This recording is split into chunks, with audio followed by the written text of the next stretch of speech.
beautiful day it is today, whatever time that you're listening to this. I am happy to have you here. Most importantly, God is happy to have you here because there's a lot of hidden treasures that He is going to be revealing to you today. My name is Nkechi Emmanuel Layode Sagenel, Sagenel. I'm the lead visionary, founder of W.O.N.D.I.V.A Global Community. You can get and connect with W.O.N.D.I.V.A Global Community at www.wondiva.com. W.O.N.D.I.V.A is spelled W.O.N.D.I.V.A.com, or send us a WhatsApp message on +234 0808 777 6755. +234 808 777 6755. If you're within Nigeria, 0808 777 6755, on how to join the community, and we will take it up from there.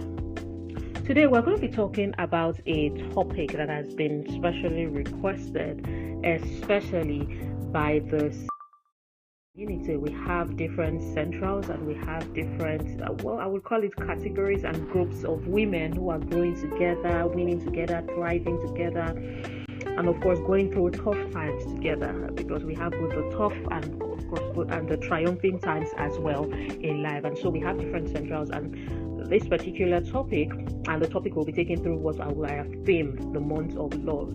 Let's not even get into that conversation because let's just leave it. But let's say it's Valentine's month, as a lot of people know, and I thought that okay, for the first time in 6 years, let us have this series around love, regarding love, marriage, relationship. And here we have it. Okay. All right. So today, just like you would have seen in the topic, we are going to be speaking on accurately hearing from God regarding your marriage partner. Accurately hearing from God regarding your marriage partner. And there are 7 lessons that I'm going to be sharing by the inspiration and insight of the Holy Spirit from the book of Genesis 2. Accurately hearing from God regarding your marriage partner. 7 lessons that you can learn from the book of Genesis 2. Okay? Alright, that sounds like a plan. I just want to check that this is still recorded. Good. Alright, good. That's important. So I don't keep talking and you are not hearing me again.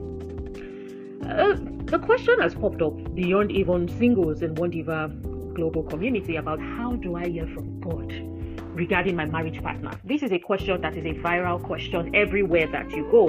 People are always constantly asking, especially singles, even men and women, how do I accurately hear from God?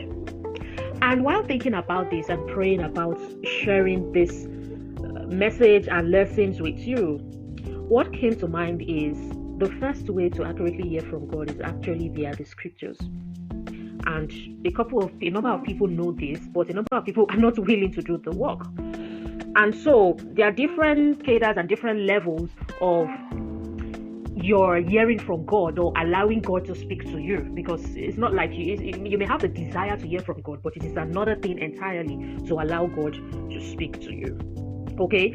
And if you are not going to position yourself in a space and in a place that's going to allow God to speak to you via opening the Bible and the Word from yourself, then you are not going to hear from Him. Other ways that you can allow God to speak to you is by listening to a message like this, listening to a podcast like this, and then reading books and so on and so forth. So we can have the Bible, listening to a sound message, watching a video, watching can be put in the same category, reading a book and having a conversation or discussion with women who are like-minded with you, who think the same way that you think and have your same value system. So let's get into it. In these lessons that we're going to be sharing, I present to you what the Bible is saying regarding what it is that makes for the right kind of marriage, what it is that makes for the right kind of union. So this lesson is going to present to you how Adam and Eve actually came together as they were ordained by God. Okay, so these lessons are now automatically going to teach you the things to look out for, to be discerning for. Because when we say things like, how do I hear from God? How do I hear from God? What people really mean is, how do I know that I am with the right partner? How do I know that I'm getting into the right kind of union? How do I know that I'm getting into the right marriage? is what people really mean. And these are the things that have been presented. So God will now speak to everybody in different ways because it's not one man fits all. But at the same time, there are laid out principles that cannot be toyed with. And these are some of the things that I'm sharing. Number one, Adam was God's kind of man. Remember that all these lessons are from Genesis 2. Adam was God's kind of man. He was created in God's image, God's likeness. He had God's value system. He had God's mindset. He had God's work style. Adam had his identity and eye on God, and it was obvious in the way that he lived in private and how he carried out his work publicly. Adam had God's character. So when we read the book of Genesis from the chapter 1 and chapter 2, you will see that God created Adam in his image and in his likeness. Yes, he speaks to human generally, male and female, but we're talking specifically about Adam now.